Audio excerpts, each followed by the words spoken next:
जे आपले विचारवंत बोलायला आलेले आहेत त्यांच्यासमोर मी बोलणं म्हणजे सूर्याला पंथी दाखवण्यासारखं आहे. त्यांच्यासमोर मी बोलणं म्हणजे सूर्याला पंथी दाखवण्यासारखं आहे. तरी सुद्धा मी या ठिकाणी माझे विचार व्यक्त करण्याचा प्रयत्न करणार आहे.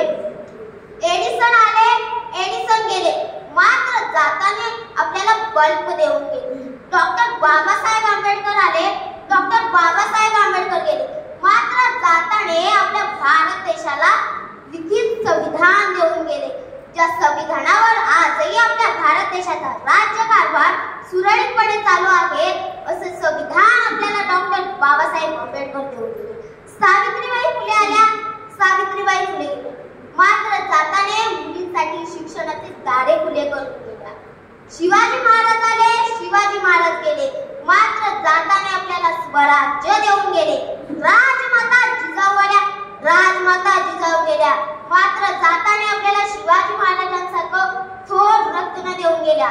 त्याचप्रमाणे आज आपल्या कार्यक्रमाला सुनील सावंत सर आलेले आहेत, ते सुद्धा इथून जातील, मात्र जाताना आपल्याला खूप काही सल्ले, काही टेक्निक सर देऊन जाणार आहेत. त्यासाठी सरांचे सुद्धा मी मनपूर्वक आभार मानते.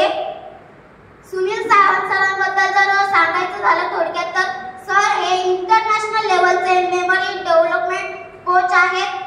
सरांना आजपर्यंत अनेक पुरस्कारांनी सुद्धा गौरविण्यात आलेले आहेत. आपण नैसर्गिक बुद्धीच्या बळावर जे काही मार्क्स मिळवतो ते सुद्धा चांगले आहेत, पण जर त्याला टेक्निक्सची जर चालना मिळाली तर त्यामध्ये आपल्याला अमेझिंग असे चेंजेस पाहायला मिळतात. तर ते चेंजेस आपल्यामध्ये घडून आणण्यासाठी आज सर आपल्याला मार्गदर्शन करण्यासाठी आलेले आहेत. त्यासाठी मी एक उदाहरण घेते. 8वी ते 12वीचे जे काही विद्यार्थी आहेत त्यांना मॉडर्न पिरियोडिक टेबल असा एक टेबल असतो. तर मी एक क्वेश्चन विचारते, त्यामध्ये मला ज्याला आन्सर येत असेल त्याने हात वरती करायचा. मॉडर्न पिरियोडिक टेबल मध्ये टोटल किती एलिमेंट्स प्रेझेंट आहेत? कोणाला येते आन्सर? आहे का कोणी? मॉडर्न पिरियोडिक टेबल मध्ये टोटल किती एलिमेंट्स आहेत? कोणाला येते सांगता? नाही का? तर मॉडर्न पिरियोडिक टेबल मध्ये टोटल 118 एलिमेंट्स आहेत. बघा आता तुमच्यातल्या कितीतरी विद्यार्थ्यांनी ते वाचलेलं असेल, पण ऐन वेळेला तो नंबर आहे तो लक्षात येत नाही. तर असे जे काही आपले प्रॉब्लेम्स आहेत त्यावरती सर आपल्याला मार्गदर्शन करण्यासाठी आलेले आहेत. काही स्पेलिंग असतात त्या सुद्धा आपल्याला लक्षात राहतात. काही 4-5 मार्काचे क्वेश्चन असतात त्याचे आन्सर सुद्धा आपल्याला लक्षात राहतात. तर असे जे काही आपले प्रॉब्लेम्स आहेत त्यावरती सर आपल्याला मार्गदर्शन करण्यासाठी आलेले होते. सरांनी आपल्याला अतिशय चांगल्या प्रकारे मार्गदर्शन केलेलं आहे. जर आपण शहरामध्ये असे काही सेमिनार अटेंड करायला गेलो तर आपल्याकडून फीस घेतात. सांगताना मला आनंद होतोय की गेल्या महिन्यामध्ये सुद्धा 21 जानेवारी 2024 रोजी आपल्या एचओआर अकॅडमीने असाच एक सेमिनार आयोजित केला होता. त्याचप्रमाणे आज सुद्धा India's number 1 memory development workshop हा सेमिनार आपल्यासाठी गणेश सरांनी अरेंज केलेला होता. आज आपण सर्वजण या कार्यक्रमासाठी उपस्थित राहिलो. खरं तर विद्यार्थी मित्रांनो सांगताना एका गोष्टीचा आनंद होतोय की गेल्या महिन्यात पण तो सेमिनार झाला आणि आज सुद्धा आपण या सेमिनारसाठी उपस्थित आहोत. तर आपण सर्वजण या ठिकाणी मोफत आलेला आहोत.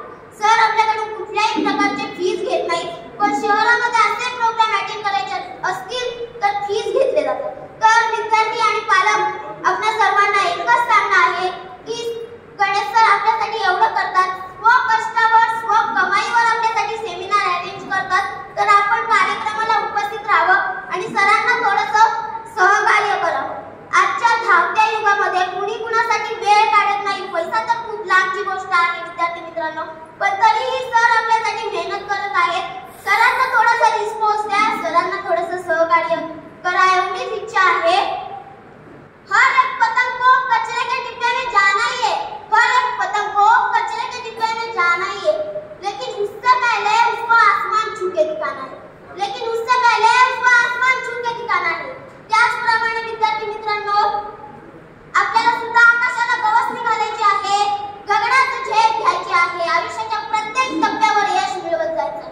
पण विद्यार्थी मित्रांनो यश जर मिळवायचं असेल तर त्यासाठी प्रयत्नांची पराकाष्ठा नेहमी सुरू ठेवा, प्रयत्न सतत सुरू ठेवा. भावी आयुष्यासाठी सर्व विद्यार्थ्यांना खूप खूप शुभेच्छा.